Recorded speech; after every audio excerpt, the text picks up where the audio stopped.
देव, mountain और music.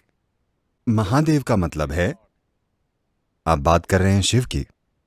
वे सबसे महान गणितज्ञ थे और सबसे महान संगीतकारों में से एक भी।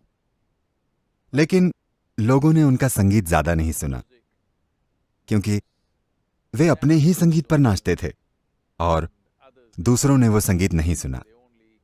वे बस उनका नृत्य देखकर ही मोहित हो गए और उन्हें यह नहीं पता चला कि वे किस ताल पर नाच रहे हैं। लेकिन उनकी अपनी ही ताल थी और उनका अपना ही संगीत था, और वे पहाड़ों में थे। आप पहाड़ी हैं, तो स्वाभाविक रूप से पहाड़ों में एक खास चीज होती है।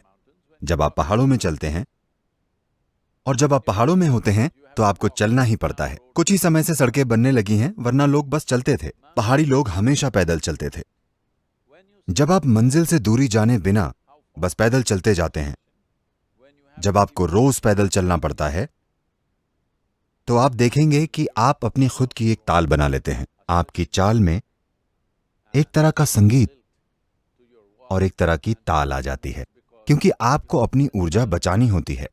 आप शहर वालों की तरह नहीं चल सकते। आप एक खास तरीके से चलते हैं ताकि कम से कम ऊर्जा खर्च हो और आप ज्यादा से ज्यादा चल पाएं। यह अपने आप में एक तरह का संगीत और नृत्य बन जाता है। और स्वाभाविक रूप से ही पहाड़ी लोग हमेशा इस तरह का संगीत बनाते आए हैं, जो अपने आप में अनूठा होता है। उसकी रेंज सीमित होती है। अगर आप भारतीय शास्त्रीय संगीत से तुलना करें तो उसकी रेंज छोटी होती है, लेकिन उसमें एक तरह की चाल और ताल होती है जो अनोखी है। बस इसलिए क्योंकि पैदल चलना और पहाड़ी जीवन के कारण उन्हें ताल ढूंढनी पड़ती है, नहीं तो उस जमीन पर जीवन जीना मुश्किल है।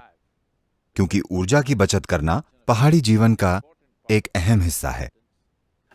पहाड़ी संगीत को और ज्यादा मैदानों में लेकर आएं, क्योंकि जो लोग मैदानों में रहते हैं, मैदानों में एक तरह की सुविधा होती है। आप किसी भी तरह चल सकते हैं, आपको अपनी ऊर्जा की बचत नहीं करनी पड़ती। लेकिन यह जरूरी है कि लोगों को अपनी ऊर्जा की बचत करते हुए ज्यादा से ज्यादा दूरी तय करना आए, क्योंकि ये अपने आप में एक नृत्य है। नृत्य और संगीत अलग अलग नहीं है। नृत्य तो बस संगीत का एक गतिशील रूप है।